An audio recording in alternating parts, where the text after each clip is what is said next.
Joo, mä oon Pasi. Pasi ja mä oon speakeri, laulaja, äänityöläinen. Joku saattaa muistaa mut Tuttu juttu Showsta 97. Tässä on tullut tehtyä näitä äänihommia aika pitkään, niin mulla tuli semmoinen sisäinen tarve päästä niinku kameran tälle puolelle näyttelemään. Ja mä oon hakenut tähän Bosse-elokuvan niinku päärooliin Bosseksi. Mä oon Pasi. Mä tulin hakemaan tähän Roiston rooliin, tähän Bosseen, tähän elokuvan päärooliin. Miksi sä puhut tolla lailla? Millä lailla?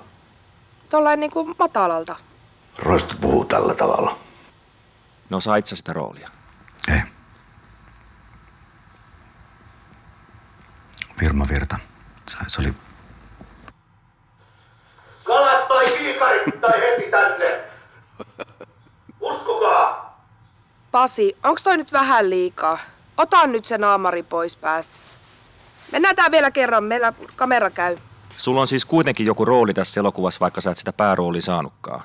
Onko se isokin rooli? Joo. On. Se on vähän mistä suunnat sitä kattoo, että... Tässä mun olkkari, tossa mun telkkari, riimi. Onko toi niinku sun kultalevyys? On. Mä ostin sen Divarista. Se on best of.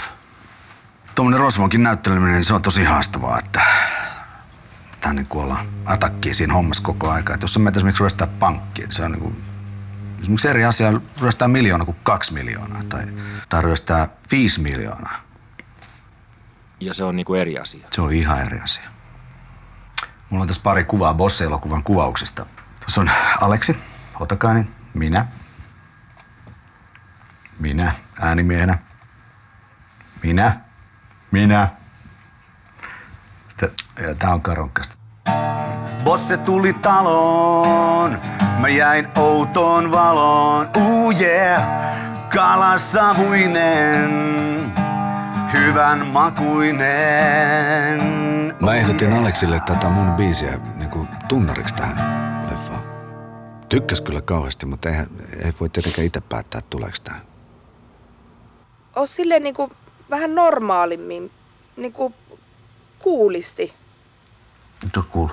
Mikä ei oikeastaan ole nolompaa kuin se, että tulla myöhässä kuvauspaikalle. Niin kuin ohjaaja tulee ajoissa ja kuvaaja tulee ajoissa ja maskeeraaja ja äänittäjä. Mä oon aina ajoissa. Alo Pasi? Joo, mä oon täällä Keilahallilla nyt. Missä? Väärä paikka. Mentele. Missä sun piti olla? Keilaniemessä. Olet sä omasta mielestäsi hyvä näyttelijä? No.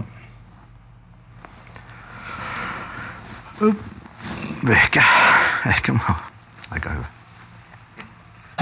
Bosse tuli taloon, mä jäin outoon valoon, kalasavuinen, hyvän makuinen,